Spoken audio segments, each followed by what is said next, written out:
brothers sa mama ko. Bali, dalawa po sila eh. Side sa papa ko and then sa mama ko. Yung una ko pong hinanap, yung kuya ko sa side sa papa ko. Yun po, nanigaw po siya ng landas. Pero hindi po ako nawala ng pag-asa. Patuloy po akong nananalangin na magbabago siya at makikita po namin siya. Salamat sa Lord at may ginamit siyang instrumento para mahanap ko po siya.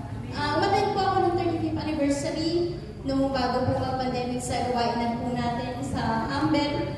Yun, kinlaim ko po na pag-uwi ko makikita ko talaga yung kuya ko at magpapakita siya sa akin. Salamat sa Lord at answered prayer po ako. Amen! Yung kuya ko at ganap ang kanyang pagbabago sa kanyang buhay. Amen. Thank you, Lord. This December din po, nais ko rin po pasalamatan ng Yahweh Shaddai kasi sa side po ng mama ko, meron po akong half-sister. Almost 47 years po silang hindi nakita ng mama ko kasi iniwan po siya ng mama ko sa lola ko. Baby pa po lang talaga. Hindi kasi naglalabas yung mama ko ng about po, details po siguro, dala na lang din po ng natakot din po siya sa parents niya kasi umalis po siya na iniwan niya yung anak niya po na bata pa po kasi siya nung so kahit hindi po nagsasabi yung mama ko na about po dun sa kapatid ko, naniniwala po ako na hindi niya po yun pinabayaan kasi wala pa po siya sa hustong edad nung nagkaroon siya ng anak din na alam niya na mas magiging mabuti ang kalagayan ng ate ko sa parents niya kaya po hindi niya po siguro dinala. So, hindi siya nagkukwento pero alam kong nangungulila din siya sa ate ko kasi ramdam ko po yun kasi pinangalan niya po ako sa ate ko eh. So, kahit hindi po nagsasalita yung mama ko, hinanap ko po yung ate ko, tanging dala lang ang lugar ng mama ko at ang barangay nila.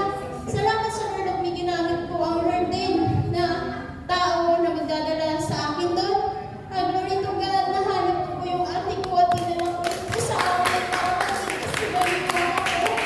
After 47 years po, after 47 years po, nagkita po sila. Salamat sa Lord kasi na hindi po natin hawak ang ating buhay at na-explain po mabigyan o magkaroon sila ng reconciliation kasi syempre iniwan siya. Maraming tanong sa sarili na bakit siya iniwan ng mama Amen, ko. amen. At ganoon din po yung mama ko na yun, salamat sa Lord na nagkita po sila. At pinapasalamat ko din po ang darating din pong dagdag na buhay sa aking mama. Magkakaarawan din po siya sa Lunes po. Glory to God. Maraming salamat.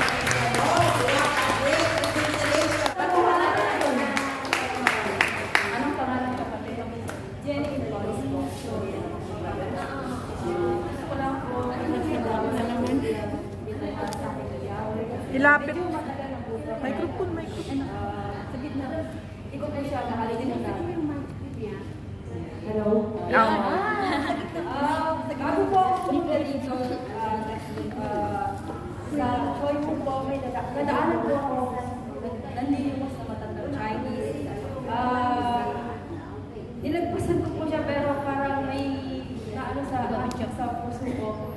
Pinalikan ko po siya. Kahit po sakto lang po yung pera ko pero inigay ko po yung $10 sa kanya.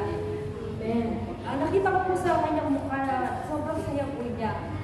Yung araw ko yun, ang naano po pakiramdam ko.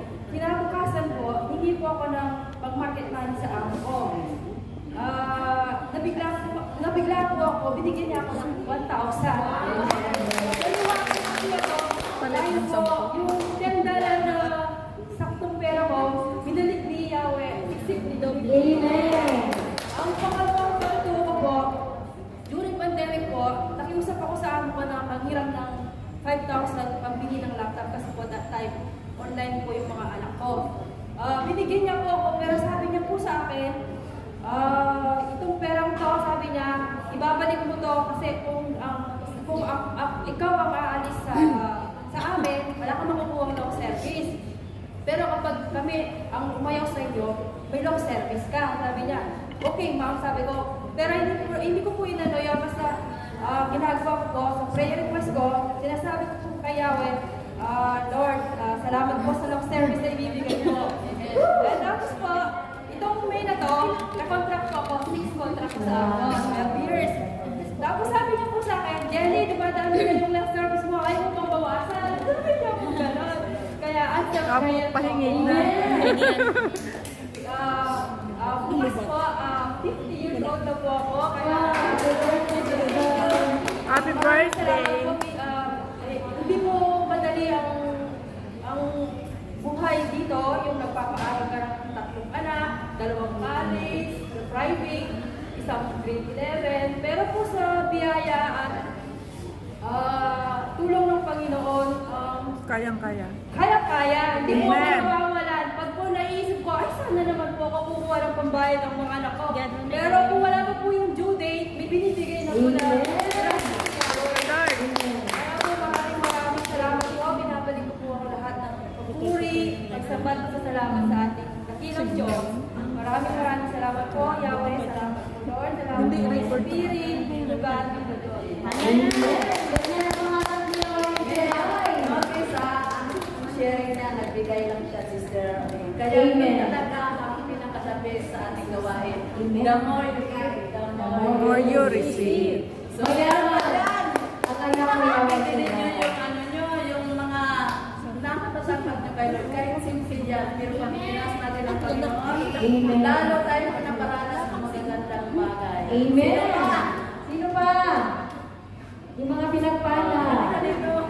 Sister Tayo magpatayin lahat. Agnes Divino. Amen. All the time. God's good. Amen. Pupuri sa ating Diyos na buhay. Dahil ito lang po pasalamatan ng ating Diyos sapagkat last Thursday, nagkaroon ng crispy ang aking panganay na anak. At praise the Lord. Kahit hindi ko man siya masyadong nasusubaybayan, subalit itong anak ko talaga masikap. Minsan nasusurprise na lang kami sa mga result na kanyang ginagawa. Hindi ko naman siya masyadong in-expose sa pag-aaral. Subalit, talaga nakakamangha. Itong Thursday na nag-champion siya sa ano na siya ngayon? Grade 10. Kaya, Bisaya talaga. Matigas. Praise God. Praise God. Ako si Mr. Gemma. Family group po ako sa sa totoo lang po, di ko, ang plano ko kanina ay iba po, hindi po ako pupunta dito. Kasi po, magpapaurat ko sana ako ng buhok.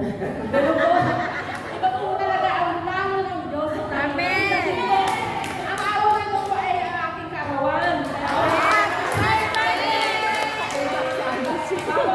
Nung palabas na po ako, kinuha ko po yung pitaka ko po sa aking market bag para kunin ang susi na kayong ID card. Praise God, hindi ko po makita ang ID card ko, kaya hindi pa ako na po sa aking bag. Si Lord po yung panalo ko. Amen! Nagpapasalamat sa aking 57th year na birthday ko sa araw na ito. Maraming salamat po, Lord, na patuloy ko akong ginabayan at pinagbabayan sa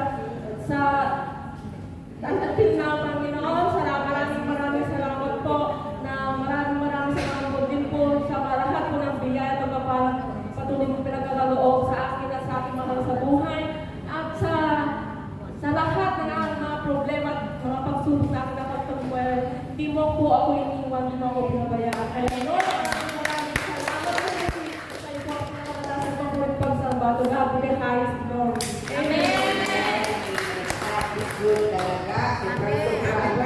Happy birthday, Phyllis. Happy birthday! Anyone, please? Sino pa po ang pinagpala ng ating Panginoon? Hinahanyain po natin na pumunta po sa harapan para ihayag po ang kabutihan ng ating Diyos na buhay. Amen po. Si Salika.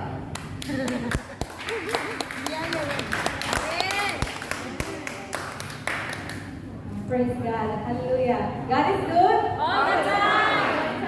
God is good! Hallelujah. Praise God.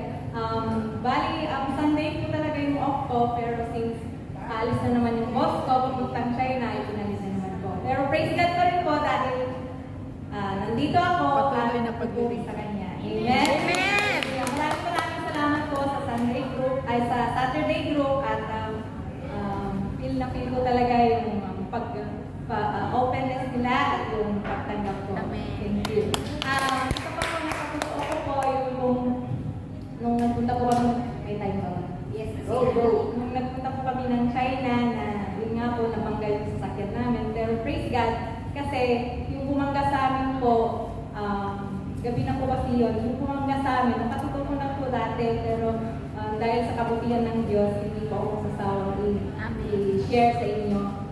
Dala ko po yung panyo ng ating Yahweh at yung Bible po lagi kahit pumunta ako sa China. Dala ko po. So nabangga po yung sasakyan namin. Yung bumangga po talagang wasak na wasak. Pero yung sasakyan po ng boss ko, gas-gas lang. So praise God po. At hindi sa amin, pati yung mga bata, ako, si boss, wala po talagang sugat. So praise God po. Salamat sa ating Yahweh El Shaddai sa kanyang paggabay at